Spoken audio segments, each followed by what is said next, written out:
Assalamualaikum warahmatullahi wabarakatuh. Kembali lagi di materi temperatur sensor, di mana materi temperatur sensor ini berada pada mata pelajaran otomasi dan robotika. Baik, langsung saja. Ini anggota kelompok yang pertama, yaitu Fakhruddin Abdan Sakuro dengan NRP 09180420 dari D4TO5A asal Sidoarjo. Anggota kelompok yang kedua yaitu Muhammad Kiki Andika dengan NRP 09180421 kelas D4TO5A asal dari Jombang.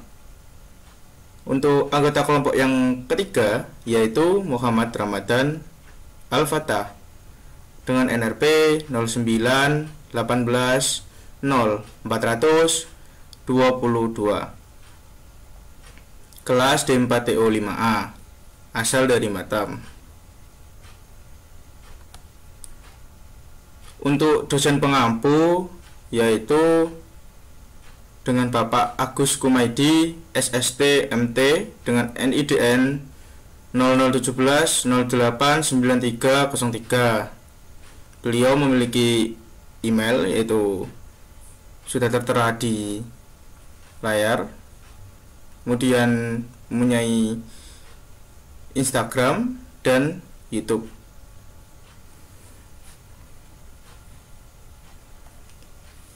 Baik, ini materi yang berjudul temperatur sensor.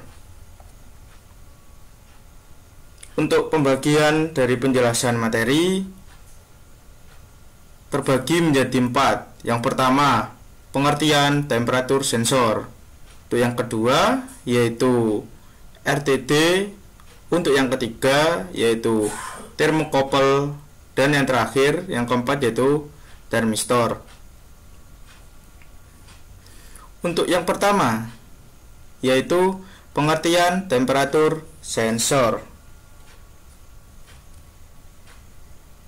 Apa sih sensor itu?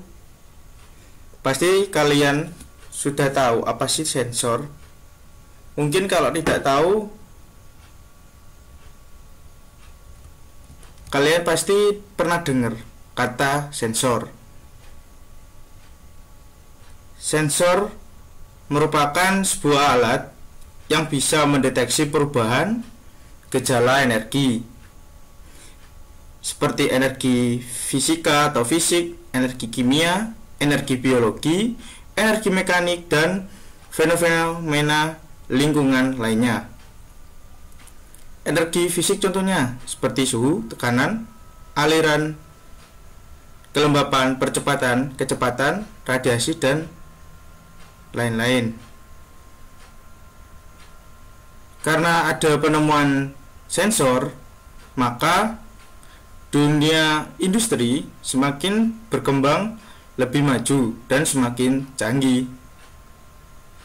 Dan untuk dunia industri sekarang sudah banyak yang tidak manual karena sudah digantikan dengan sensor, karena hasilnya lebih presisi dan lebih teliti, serta data yang diambil lebih akurat.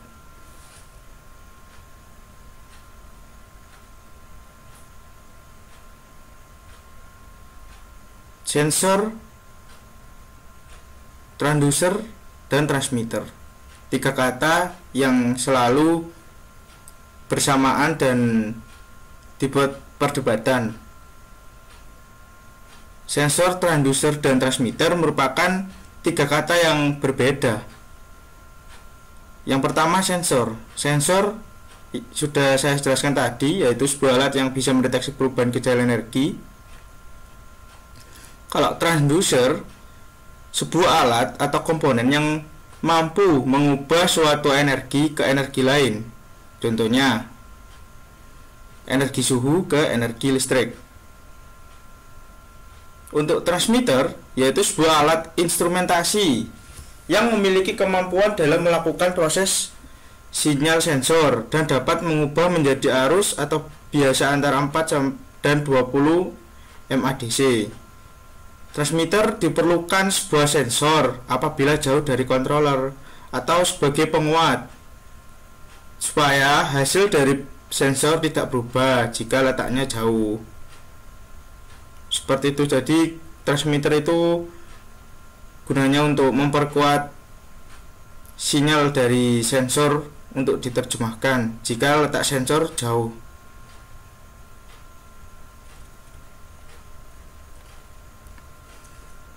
Temperatur sensor. Temperatur sensor atau sensor suhu merupakan sebuah komponen elektronika yang bertipe aktif atau pasif yang mengukur nilai dari perubahan suhu atau temperatur di sekitar komponen tersebut. Dalam dunia industri, sensor suhu berfungsi sebagai monitoring secara real time dan kontinu dengan keadaan perubahan suhu mesin atau sebuah zat yang mendukung proses produksi tersebut. Untuk aplikasinya cukup banyak, contohnya sebagai pengaman mesin dan sebagai monitor suhu air untuk produksi pada industri perairan. Prinsip kerja sensor suhu secara umum, komponen yang mengukur nilai suhu sekitar dirubah ke sinyal listrik. Jadi prinsip kerja dari sensor suhu ini yaitu mengubah nilai dari energi suhu tadi menjadi ke sinyal listrik. Jadi suhu diubah ke listrik. Seperti itu.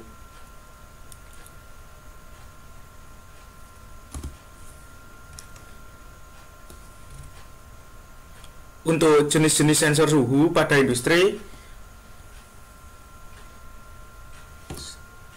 yang menurut kami yang sering dipakai yaitu ada 3, yaitu sensor suhu RTD atau Resistant Temperature Detectors, yang kedua sensor suhu thermocouple atau thermocouple, kemudian yang ketiga yaitu sensor suhu thermistor.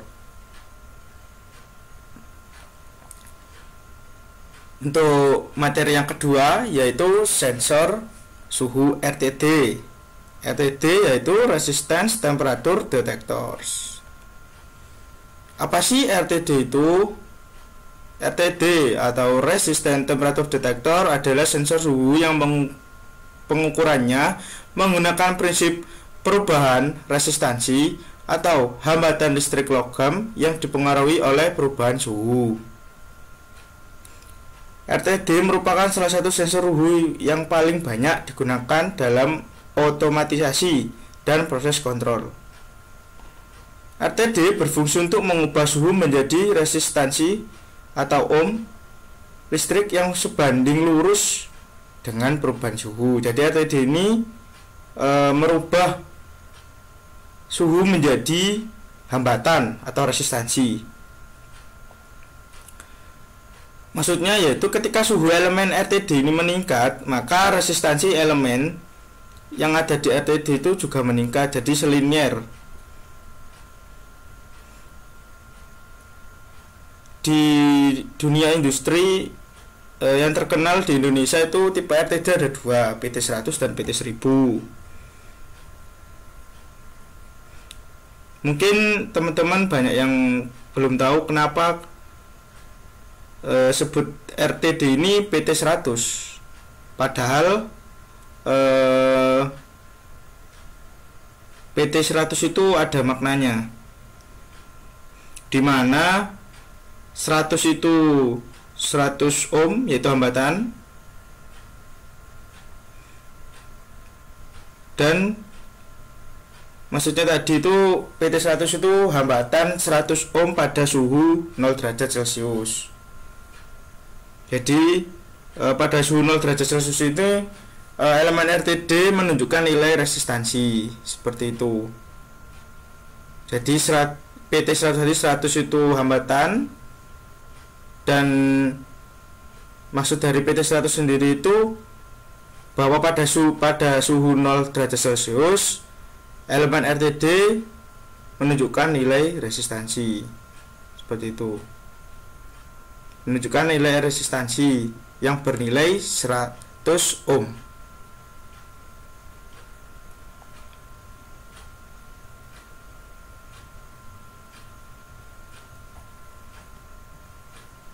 Apa sih komponen yang menyusun RTD? Yang paling umum diketahui, RTD ini pada tipe elemen wear worn atau tipe standar. RTD terbuat dari kawat yang tahan korosi yang dililitkan pada ban keramik atau kaca yang kemudian ditutup dengan selubung prop sebagai pelindung.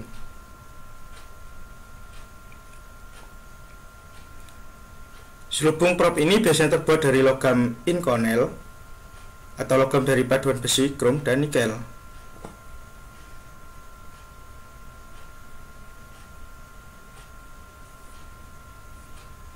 Untuk tipe RTD sendiri itu ada dua, wear worn dan thin film. Yang umumnya yaitu wear worn. Prinsip kerja RTD. Ketika suhu elemen RTD meningkat, maka resistansi elemen tersebut juga akan meningkat. Dengan kata lain, kenaikan suhu logam yang menjadi elemen resistor RTD berbanding lurus dengan resistansi. Dimana dengan memasang sensor suhu RTD dengan arus konstan dan mengukur drop tegangannya dihasilkan pada resistor, maka resistansi RTD dapat dihitung dan besaran suhu dapat ditentukan. Kelebihan RTD pada tipe PT100, karena pada umumnya RTD yang paling sering dipakai yaitu PT100. Yang pertama, ketelitiannya lebih tinggi daripada termokouple, di mana TD ini pada tipe PT100 ini tingkat ketelitian dalam pembacaan suhu itu melebihi ketelitian pada sensor termokouple. Kemudian yang kedua, tahan terhadap temperatur yang tinggi. Yang ketiga, stabil pada temperatur yang tinggi. Maksudnya di sini pembacaan dari sensor PT100 ini stabil pada saat mengukur pada suhu tinggi, seperti itu. Yang keempat, kemampuannya tidak akan terganggu pada kisaran suhu yang luas, di mana PT100 ini memiliki jangkauan untuk suhu yang cukup luas, jangkauan suhunya, di mana PT100 ini mencapai suhu 650 derajat Celcius. Kekurangan RTD pada tipe PT100.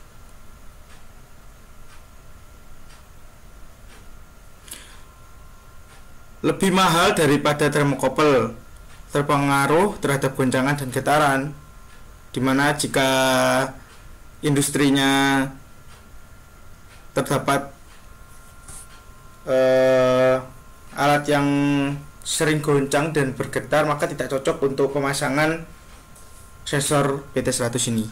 Kemudian membutuhkan suplai daya untuk self heating, di mana self heating ini artinya pemanasan sendiri. Jadi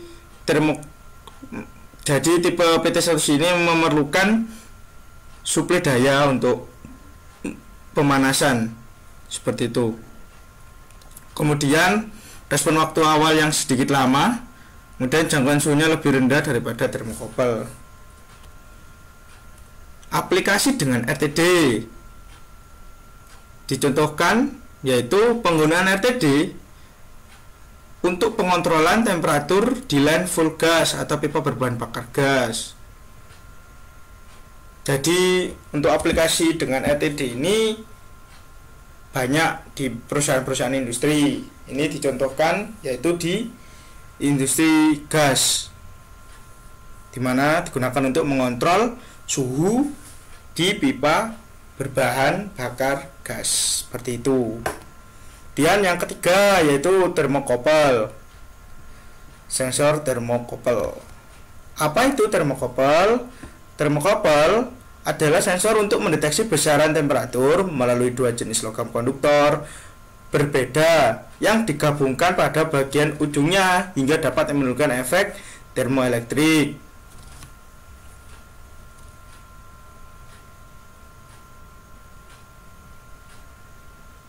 Di mana untuk efek termokopel ini ditemukan oleh Thomas Johann Seebeck pada tahun 1821 di Estonia.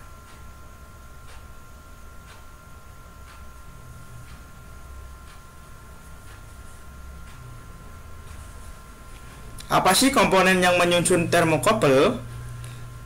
Sudah terlihat di sini ada measuring junction atau TIP, terus shield, konduktor atau wire atau probe, terus insulator, dan extension wire.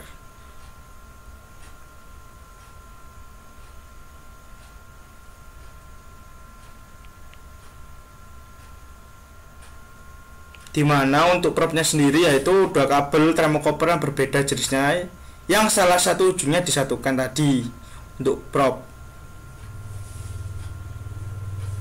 Untuk shield sendiri itu pelindung dari probe yang berbentuk kaca. Nah, ini untuk strukturnya bisa dilihat ada dua probe atau kabel tadi, wire A dan wire B. Kemudian ada measuring junction yaitu pertemuan dua probe tadi yang digunakan untuk mengukur, itu measuring junction. Terus ada output voltage-nya untuk mengukur tegangannya juga.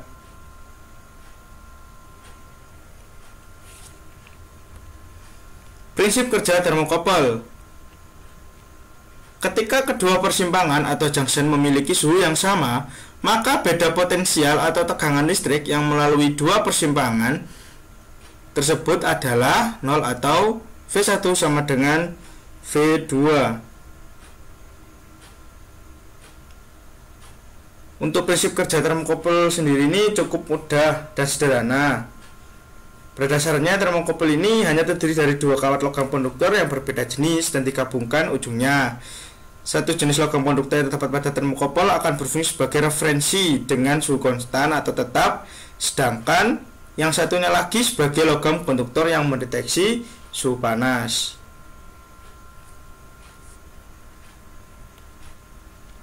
Jenis termokopel. Untuk jenis termokopel sendiri tersedia dalam berbagai ragam rentang suhu dan jenis bahan. Pada dasarnya, gabungan jenis-jenis logam konduktor yang berbeda akan menghasilkan rentang suhu operasional yang berbeda.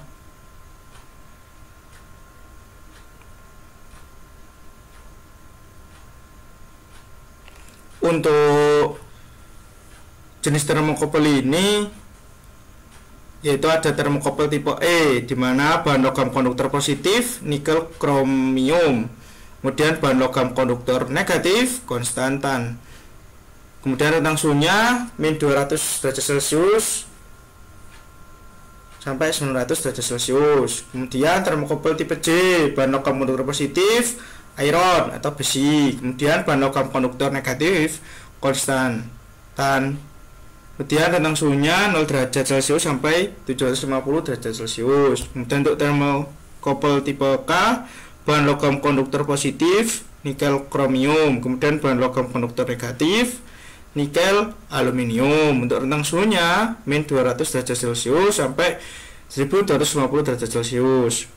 Untuk termokopel tipe N, bahan logam konduktor positif berupa nitrosil, bahan logam konduktor negatif berupa nisil. Rentang suhu 0 derajat Celcius sampai 1250 derajat Celcius. Untuk termokopel tipe T, yaitu bahan logam konduktor positif terbuat dari tembaga. Untuk bahan logam konduktor negatifnya terbuat dari konstantan. Untuk rentang suhunya min min 200 derajat Celcius sampai 350 derajat Celcius. Kelebihan termokopel. Pertama, mayoritas tipe-tipe termokopel memiliki rentang suhu yang luas. Kemudian, dua, memiliki kapabilitas terhadap suhu hingga 5000 derajat Fahrenheit. Kemudian yang ketiga, memiliki respon yang cepat terhadap perubahan suhu. Yang keempat, akurasinya tinggi serta tahan lama. Yang kelima, tahan terhadap korosi. Kekurangan termokopel. Yang pertama, masih membutuhkan perlengkapan lain yang harganya mahal tentunya. Untuk mengurangi noise, maka dibutuhkan kabel khusus. Kemudian, yang kedua, hanya dapat digunakan untuk mengukur perbedaan suhu. Yang ketiga, tegangan output per derajat Celcius sangat kecil atau berkisar puluhan mikrovolt per derajat Celcius. Yang keempat, perubahan tegangan terhadap suhu tidak linear untuk beberapa tipe. Ketidakmampuan untuk mengukur suhu secara akurat dalam rentang yang sempit. Jadi termokopel ini untuk rentan suhu yang kecil itu tidak disarankan untuk menggunakan termokopel. Jadi tidak akurat jika mengukur suhu yang rentangnya sangat kecil atau sempit. Aplikasi dengan termokopel. Karena memiliki rentang tegangan kerja yang luas dan tinggi, maka termokopel digunakan untuk mengukur temperatur material dengan titik didih yang tinggi atau yang rendah dalam skala industri seperti industri logam, industri gas, dan industri lainnya. Yang keempat yaitu termistor. Apa itu termistor? Termistor merupakan singkatan dari thermal resistor, yang artinya adalah tahanan atau resistor yang berkaitan dengan panas atau thermal. Komponen elektronika yang peka dengan suhu ini atau termistor pertama kali ditemukan oleh seorang ilmuwan Inggris yang bernama Michael Faraday pada tahun 1833. Pada saat itu termistor yang ditemukan yaitu termistor jenis NTC atau negatif temperatur koefisien.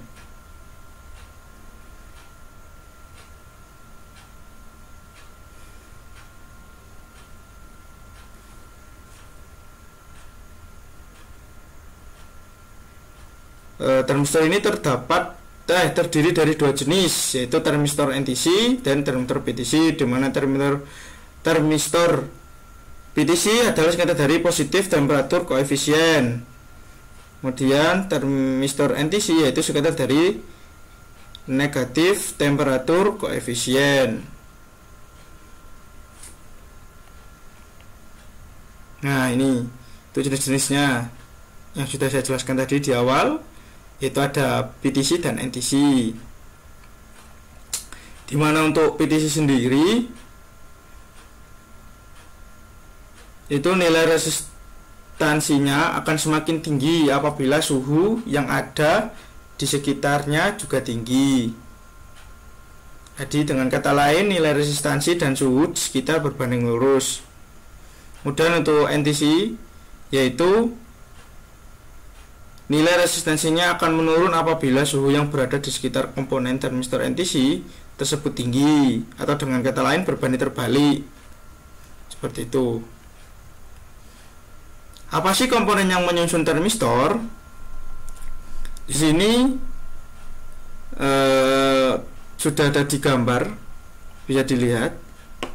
Itu kebanyakan pada material penyusun termistor ini biasanya mengandung unsur-unsur seperti Mn2, O3, NiO, CO2, O3, CO2O, Fe2O3, TiO2, dan O2O3. Prinsip kerja termistor. Cara penggunaan termistor sama halnya dengan cara penggunaan termometer. Hanya perbedaannya adalah termistor digunakan untuk mengukur suhu pada resistor, Ketika termistor mengalami pemanasan atau ketika termistor berada dekat dengan sumber kalor, termistor akan memberikan perubahan resistansi yang sebanding dengan perubahan suhu.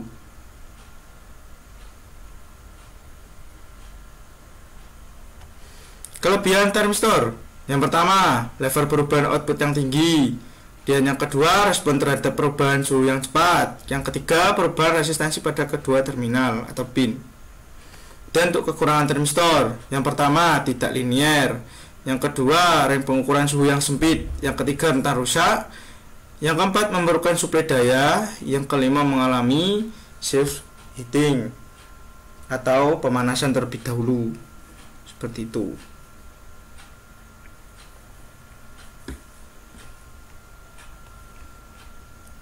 Untuk aplikasi dengan termistor sendiri, biasanya banyak digunakan di industri juga. Termistor ini disediakan sangat murah dan dapat diandalkan sebagai sensor temperatur yang memiliki rentang yang cukup lebar. Tentunya yaitu sederhana jarak dari alarm-alarm api pada pendeteksi tumor. Itu contohnya. Bisa juga sebagai kompensasi,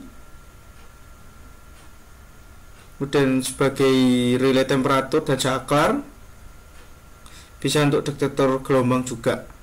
Seperti itu.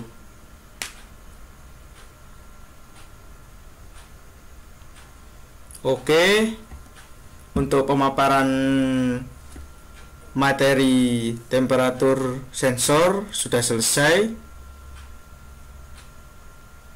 Cukup sekian dari kami. Untuk kurang lebihnya mohon maaf. Terima kasih. Wassalamualaikum warahmatullahi wabarakatuh.